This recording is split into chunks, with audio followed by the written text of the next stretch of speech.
Le maintien dans l'emploi des salariés fait depuis toujours partie des missions des services de santé au travail.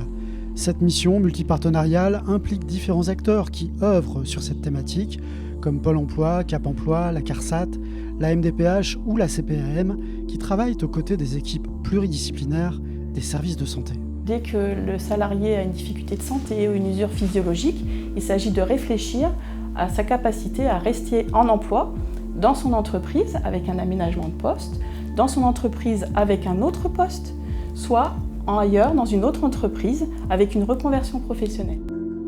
Confrontée à cette problématique en 2018, soucieuse de maintenir en emploi un de ses salariés, l'entreprise Le Bourget à Fresnoy-le-Grand a choisi d'aménager un poste de travail. C'est un salarié qui était dans les services administratifs, était victime d'un accident domestique qui lui a interdit de reprendre son travail durant 3 années.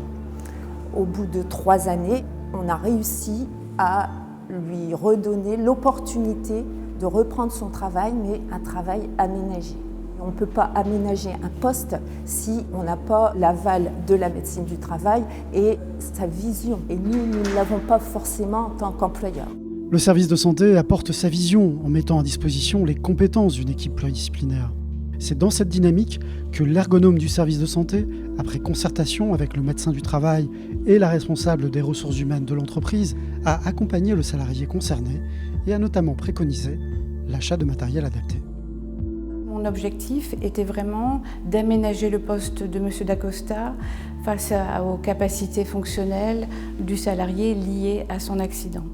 L'assistante sociale du service de santé a quant à elle informé le salarié de ses droits et l'a accompagné, ainsi que l'entreprise, afin de compléter les dossiers de financement nécessaires à la mise en place du projet. L'employeur a tout de suite dit OK dans l'intervention de notre ergonome, mais aussi sur le financement du matériel, sans l'aide du financeur extérieur, ce qui est très rare dans le monde du travail. On a la chance d'être dans une entreprise qui comprend très bien les difficultés auxquelles je suis confronté tous les jours.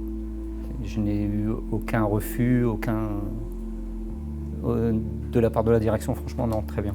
Ce qu'il y a eu d'important, c'était le travail aussi avec l'ergonome.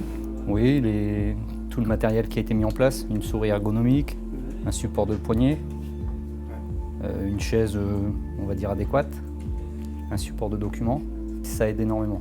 Se retrouver du jour au lendemain déjà avec un handicap, c'est pas évident. Si en plus vous êtes enfermé chez vous, non, c'est pas la vie ça.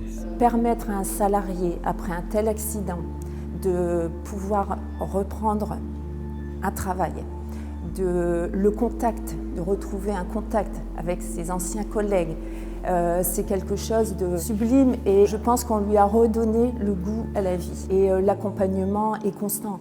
Je sais que l'assistante sociale qui suit notre salarié est toujours à son écoute.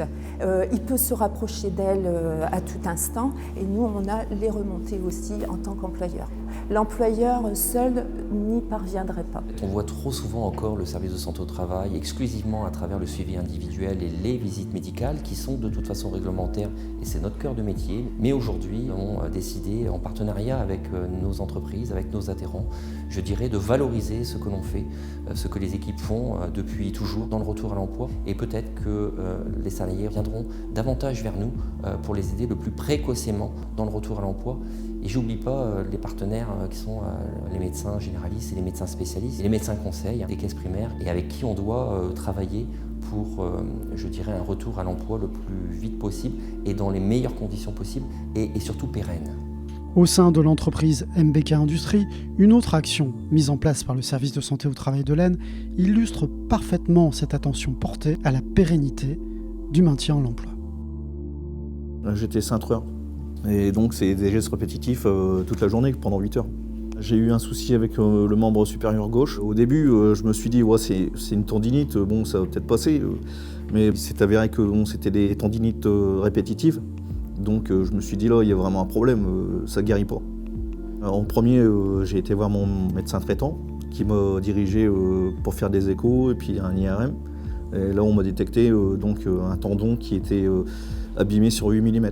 Et donc j'ai prévenu ma maîtrise, j'ai prévenu l'infirmerie, dont là le médecin du travail et m'a convoqué pour savoir ce qu'il en était. Chez MBK, si on ne peut plus se servir d'un bras, c'est assez compliqué. Donc on a commencé effectivement par aménager son poste de travail dans un premier temps. On a adapté ce qu'on pouvait. Finalement, ça n'a pas suffi.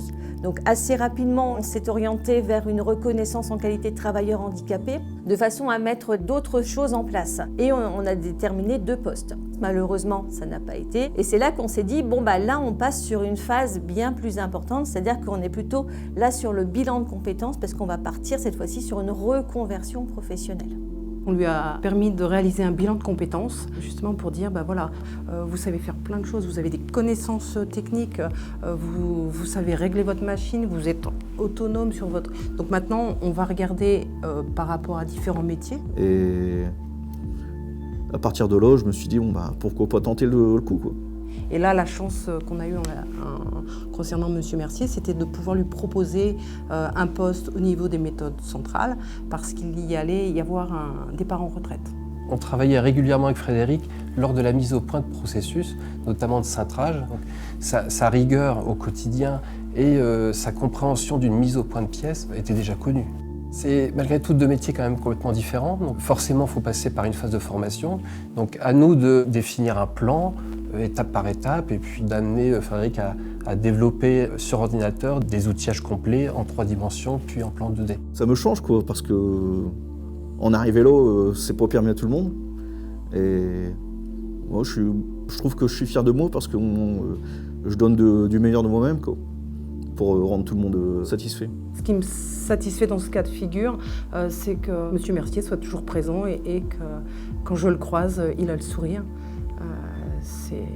On le sent bien dans son poste et c'est important. C'est un travail de groupe, c'est le salarié avec nous qui sommes là pour l'accompagner. Et puis le but, c'est que tout le monde aille bien. Et puis quand tout le monde va bien, le travail se passe bien. Donc l'objectif, c'est celui-là.